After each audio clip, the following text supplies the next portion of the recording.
ibu kota baru yang paling ideal adalah di sebagian Kabupaten Penajam Pasar Utara dan sebagian di Kabupaten Kutai Kertanegara, Provinsi Kalimantan Timur. Melalui proses pertimbangan yang panjang dan matang, disinilah ibu kota baru rencananya ditempatkan. Bumi Borneo, Kalimantan. Keberadaan ibu kota baru terletak di Kalimantan Timur, yakni di Kecamatan Samboja, Kabupaten Kutai Kartanegara, dan Kecamatan Sepaku Semoy, Kabupaten Penajam Pasar Utara.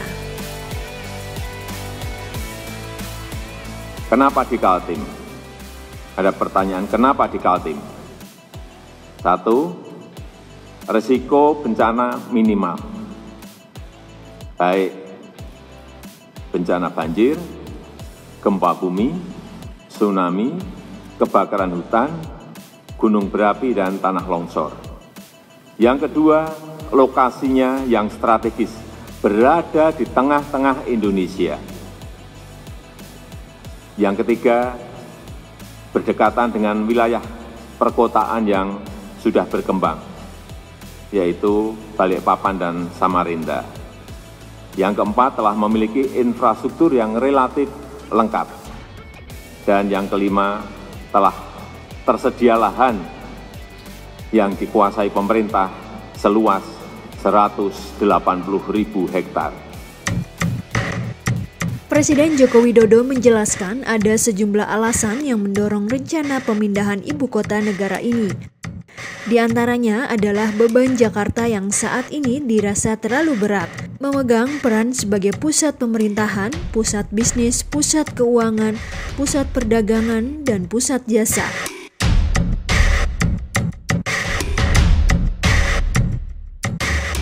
Pemerintah berharap dengan pemindahan ibu kota negara ini akan menjadi representasi kemajuan bangsa serta mewujudkan pemerataan dan keadilan ekonomi. Untuk mewujudkan rencana tersebut, pemerintah perlu membangun sejumlah infrastruktur fisik. Inilah jalan tol pertama di Kalimantan, Tol Balikpapan Samarinda.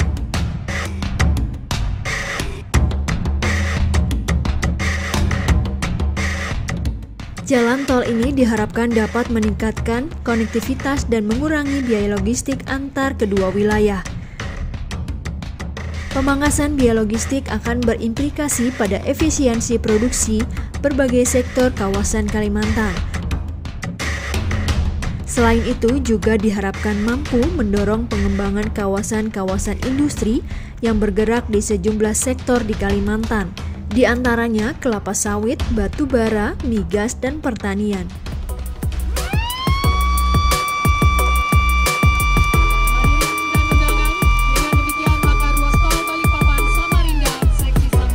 Ini adalah jalan tol yang pertama di Pulau Kalimantan. Kita harapkan dari pembangunan ini kecepatan, efisiensi, bagi mobilitas orang maupun barang, logistik, semuanya betul-betul bisa kita dapatkan. Jalan tol yang dibangun sejak November 2016 ini memiliki nilai investasi sebesar 9,9 triliun rupiah. Pada Desember 2019 lalu, sebagian dari tol Balikpapan Samarinda telah diresmikan oleh Presiden Joko Widodo dan mulai beroperasi, yakni seksi 2, 3, dan 4 sepanjang 66 km. Jalan tol Balikpapan Samarinda menjadi harapan baru bagi warga Kalimantan. Jalan tol ini dirancang menjadi bagian dari Trans Kalimantan. Dan ini memiliki banyak sekali fungsi. Yang pertama yaitu jalan tol yang ultimate-nya itu akan sepanjang 99 km, itu tentu saja akan menghubungkan dua kota penting di Kalimantan Timur, yaitu Balikpapan Samarinda, yang dua-duanya itu saling komplement. Yang satu pusat pemerintahan, satu pusat bisnis.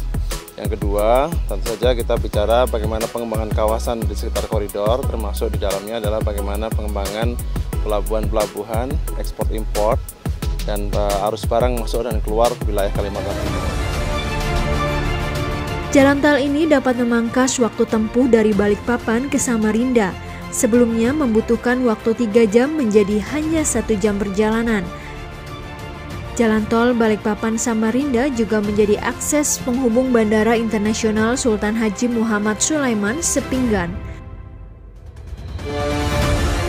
Akses menuju bandara tersebut dapat ditempuh hanya 20 menit melalui Seksi 5 Balikpapan Sepinggan.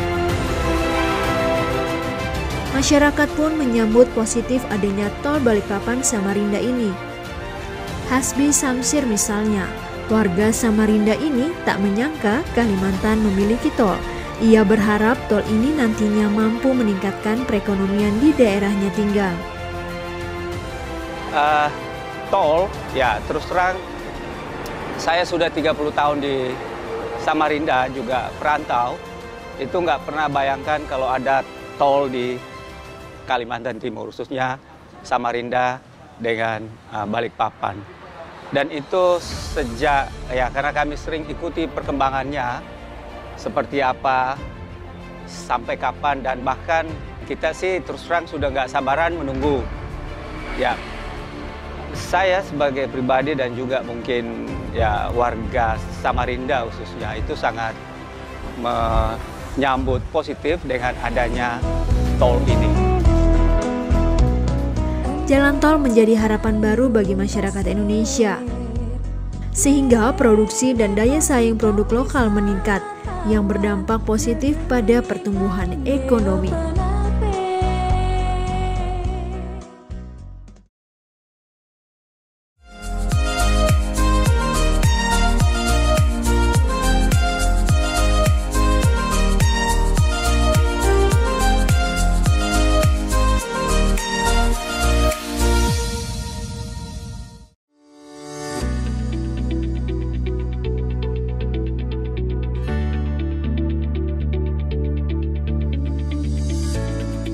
Pusair adalah salah satu dari 4 institusi penelitian dan pengembangan di bawah Kementerian Pekerjaan Umum dan Perumahan Rakyat.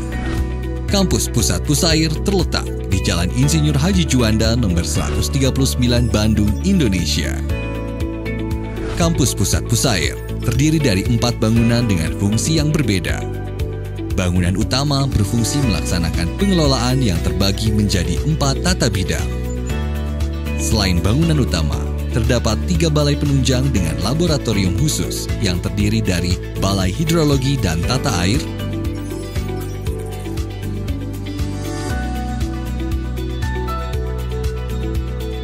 Balai Hidraulik dan Geoteknik,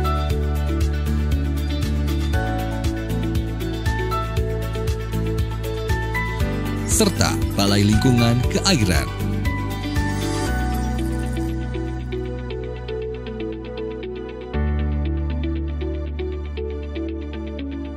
Selain di Bandung, Pusair juga memiliki 5 balai yang tersebar di seluruh Indonesia. Balai Litbang Pantai yang terletak di Buleleng,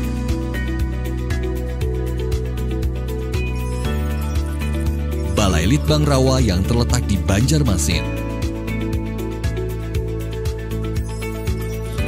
Balai Litbang Sungai yang terletak di Surakarta, Balai Litbang Sabo yang terletak di Yogyakarta, dan Balai Litbang Irigasi yang terletak di Bekasi. Tugas utama Pusair adalah melaksanakan penelitian dan pengembangan di bidang sumber daya air. Fungsi Pusair adalah melaksanakan implementasi teknologi, uji laboratorium dan lapangan, evaluasi, standar dan pedoman, kerjasama dan pengelolaan dan edukasi. Pusair menghasilkan produk unggulan dalam bidang sumber daya air yang digunakan oleh pemerintah, perusahaan dan masyarakat untuk meningkatkan kualitas hidup. Produk unggulan Pusair 2017 adalah cleaning saluran irigasi yang memberikan efisiensi terhadap saluran irigasi, Saboda Mikromodular, yang mengurangi angkutan sedimen dari darat ke sungai, blok beton terkunci yang berfungsi sebagai pelindung struktur terhadap gerusan air. Pusair selalu berdedikasi sebagai pionir pembangunan sumber daya air untuk kesejahteraan bangsa Indonesia yang bersinergi dengan agenda prioritas Nawacita.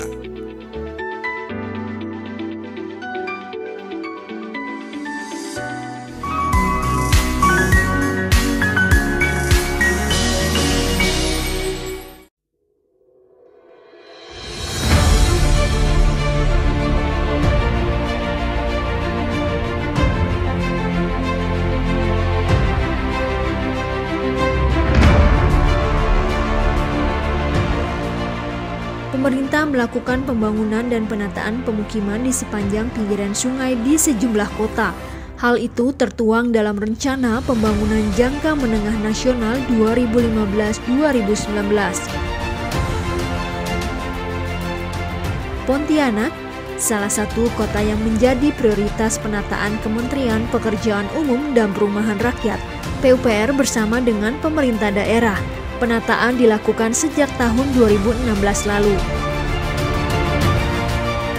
Revitalisasi kawasan tersebut merupakan upaya pemerintah untuk menumbuhkan kegiatan perekonomian di sekitar Sungai Kapuas, sekaligus meningkatkan kualitas lingkungan di sepanjang sungai yang menjadi jantung kota dan kebanggaan masyarakat Pontianak. Melalui penataan tersebut, pemukiman dan sejumlah infrastruktur di sepanjang Sungai Kapuas yang sebelumnya tampak kumuh, ditata hingga menjadi sebuah kawasan tepi sungai yang lebih rapi dan menjadi daya tarik tersendiri bagi wisatawan. Lihat hasilnya, rumah yang dulunya membelakangi sungai, sebagian sudah mulai menghadap ke sungai. Sehingga kita lihat semuanya rapi, mulai dihijaukan. Kita ngerjakan tempat ya, waterfront seperti ini di Bengkulu, di Kampung Nelayan, di Tegal, Kampung Nelayan juga, di Semarang, di Kampung Nelayan dan juga di Pontianak. 4 kota yang kita, ini yang paling bagus. Paling bagus, paling panjang. Di atas Sungai Kapuas ini membentang jembatan terpanjang di Kalimantan, yakni Jembatan Kapuas Tayan. Jembatan ini juga dikenal warga dengan sebutan Jembatan Pak Kasih. Dengan panjang mencapai 1.650 meter, Jembatan Tayan merupakan penghubung antara kota Tayan dengan desa Piasak. Keberadaan jembatan diharapkan dapat meningkatkan konektivitas, menghemat waktu dan biaya penyeberangan. Pasalnya, sebelum ada jembatan, mobil dan truk harus naik kapal feri dengan biaya Rp200–250.000 untuk menyeberang. Jembatan Tayan memiliki lebar 11,5 meter dengan tinggi bebas jembatan sekitar 13 meter dari permukaan air banjir. Tinggi ini ditentukan berdasarkan perhitungan terhadap air pasang dan surut, sehingga tidak akan mengganggu lalu lintas air karena Sungai Kapuas merupakan salah satu nadi transportasi masyarakat Kalimantan Barat.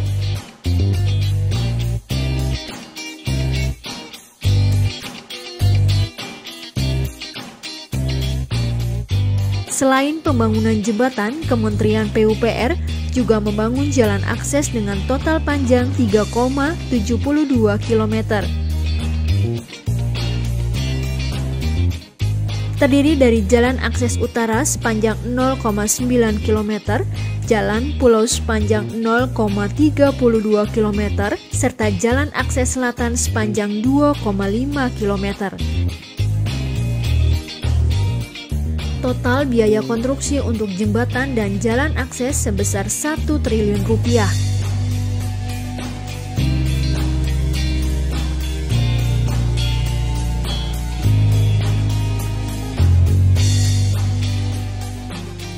Desainnya mirip Sydney Harbour Bridge di Australia dengan warna dominan merah dan putih. Jembatan ini diresmikan secara langsung oleh Presiden Jokowi pada 22 Maret 2016 lalu. Untuk mencapai jembatan ini diperlukan waktu sekitar 2-3 jam perjalanan darat dari kota Pontianak. Saat memasuki kawasan Jembatan Tayan, akan terlihat lampu-lampu dengan desain seperti mata kail di setiap sisi jalan. Waktu terbaik untuk mengunjungi Jembatan Tayan saat pagi dan sore hari. Saat itu pengunjung dapat menikmati matahari terbit maupun terbenam.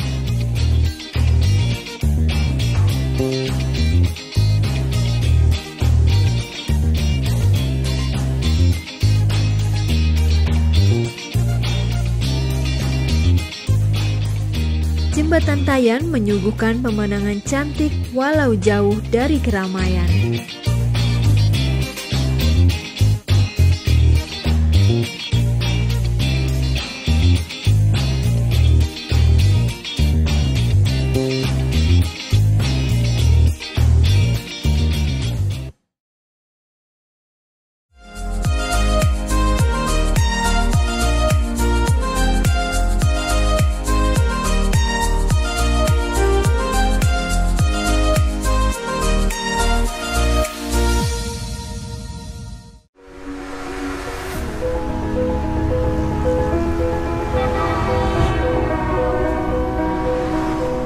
Kami yakin mewujudkan mimpi besar dimulai dari langkah kecil, langkah yang mengawali sebuah perjuangan.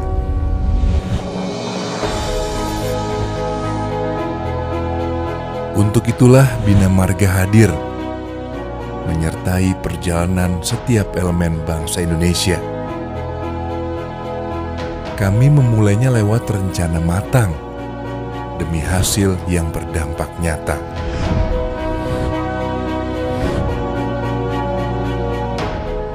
Menjadi saksi kerja keras dan usaha setiap komponen di Indonesia.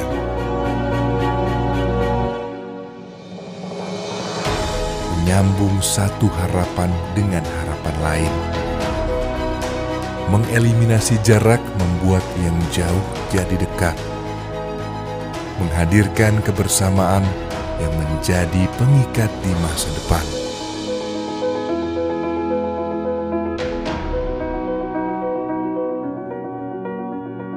Memberi jalan pembuka untuk mengembangkan potensi bangsa. Kini lebih dari 7 dasawarsa Bina Marga menyertai kehidupan masyarakat dari ujung timur hingga ujung barat. Menjadi teman yang menyertai setiap perjalanan. Kini kami melangkah lebih lebar demi mewujudkan mimpi bangsa yang lebih besar. Bina Marga akan terus menyertai perjalanan bangsa Indonesia. Perjalanan tanpa batas yang akan mengangkat Indonesia ke kancah dunia.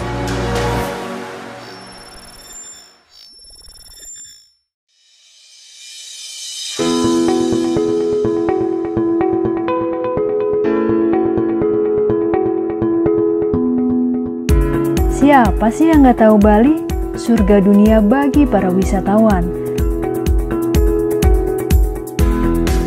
Tapi nggak cuma Bali aja, Indonesia masih memiliki daerah yang pesonanya nggak kalah dengan Pulau Dewata ini. Sebut saja Danau Toba, Labuan Bajo, Manado, Mandalika,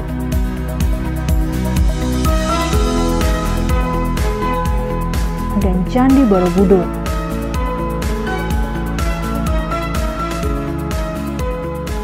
Kelima destinasi wisata ini masuk dalam kawasan strategis pariwisata nasional yang dikembangkan untuk jadi Bali baru.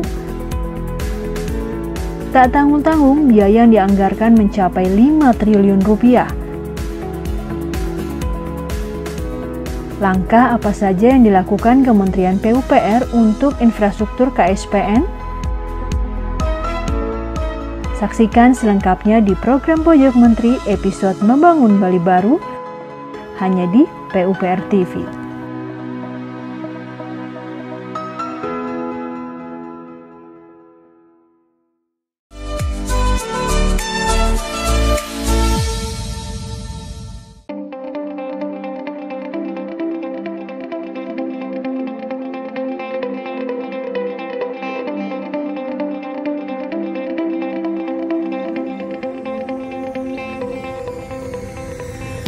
Siap mendukung pengembangan ibu kota baru, pemerintah mempersiapkan sejumlah jaringan moda transportasi udara. Salah satunya Bandar Udara Cilikriwut yang berada di Kalimantan Tengah. Bandara Cilikriwut baru saja menjadi keluarga baru PT Angkasa Pura II yang sebelumnya dikelola oleh Ditjen Perhubungan Udara Kementerian Perhubungan.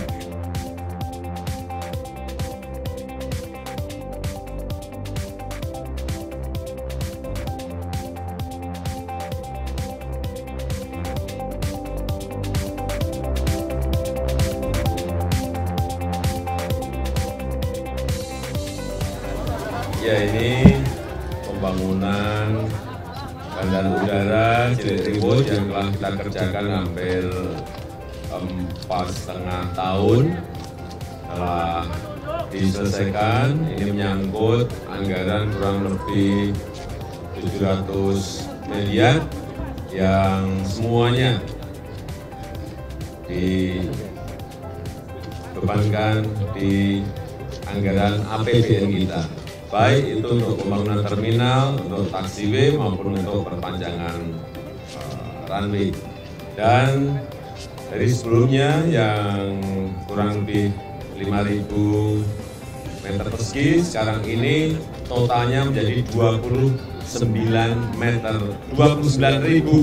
meter persegi. Artinya 6 kali lipat sekarang ini, besar sekali. Oleh sebab itu kita harapkan Bandar Udara Cilikriwut ini nanti bisa menjadi sebuah motor pertumbuhan ekonomi di Kalimantan Tengah, dan itu terlihat dari jumlah penumpang yang meningkat sangat tinggi dan juga pertumbuhan kargo yang juga sangat tinggi. Pembangunan bandara meliputi pengembangan terminal serta penambahan runway dari 2.600 menjadi 3.000 meter. Ada pula parking stand yang mampu menampung sebanyak 4 pesawat berbadan lebar.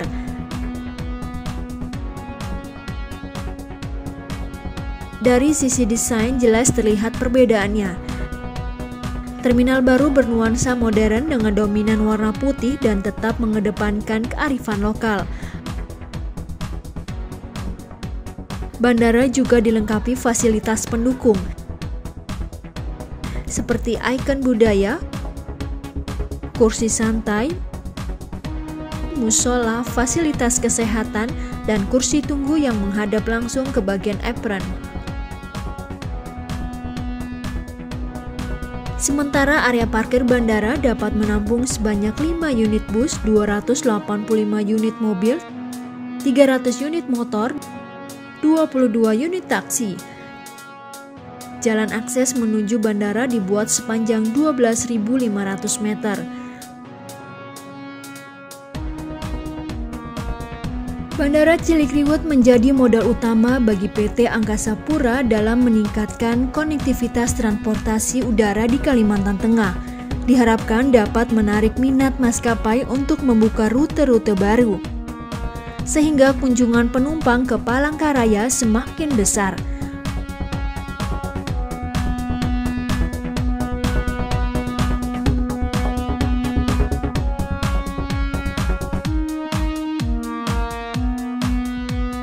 Pada tahun 2018, sejumlah penumpang di bandara ini mencapai sekitar 1 juta penumpang.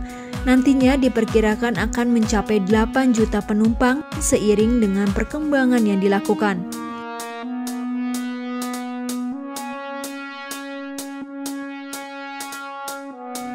Presiden Joko Widodo juga telah meresmikan Bandara Internasional Samsudin Nur 18 Desember 2019 silam.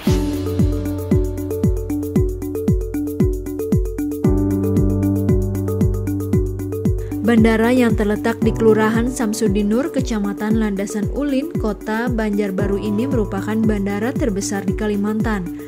Direncanakan memiliki predikat internasional dengan membuka rute seperti Malaysia, Singapura, hingga Arab Saudi.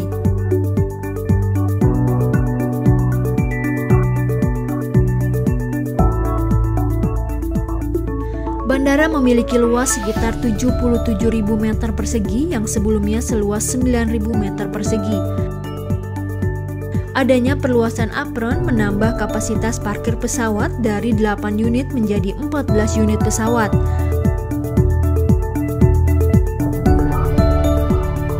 Kapasitas bandara mengalami peningkatan. Semula hanya menampung 1,7 juta penumpang per tahun, kini menjadi 7 juta penumpang per tahun.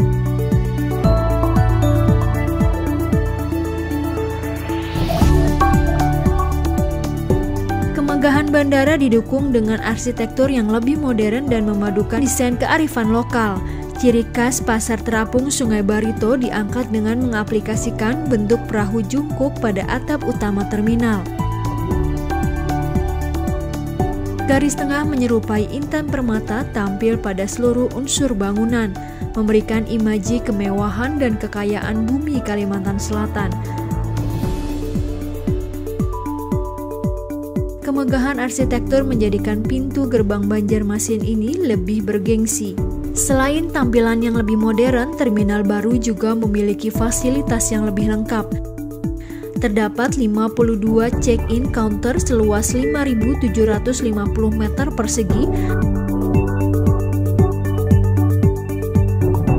dan 4 jalur X-ray seluas 1.920 meter persegi.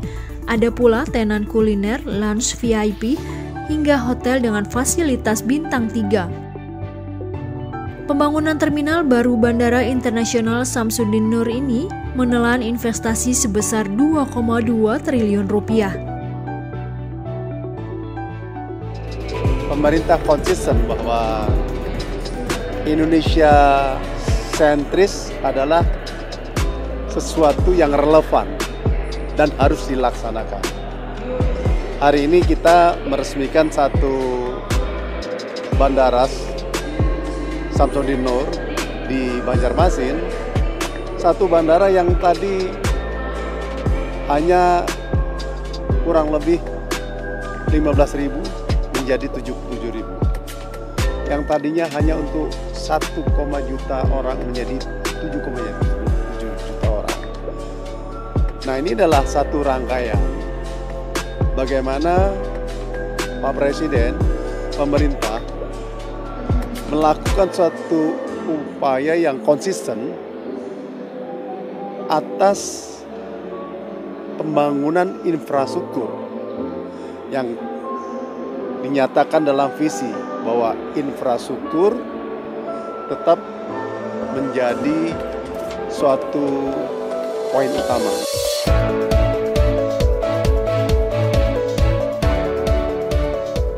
Untuk meningkatkan kemudahan akses ke bandara, Kementerian Pekerjaan Umum dan Perumahan Rakyat PUPR akan membangun akses jalan baru ke bandara dengan jarak tempuh yang lebih singkat, yakni hanya 3 km dari Jalan Ahmad Yani. Dan adanya pelebaran jalan menjadi 16 meter. Rencananya proyek pengerjaan akan dilakukan pada 2021. Diharapkan kedua bandara ini mampu meningkatkan roda perekonomian daerah dan kelancaran dalam pembangunan ibu kota baru nantinya.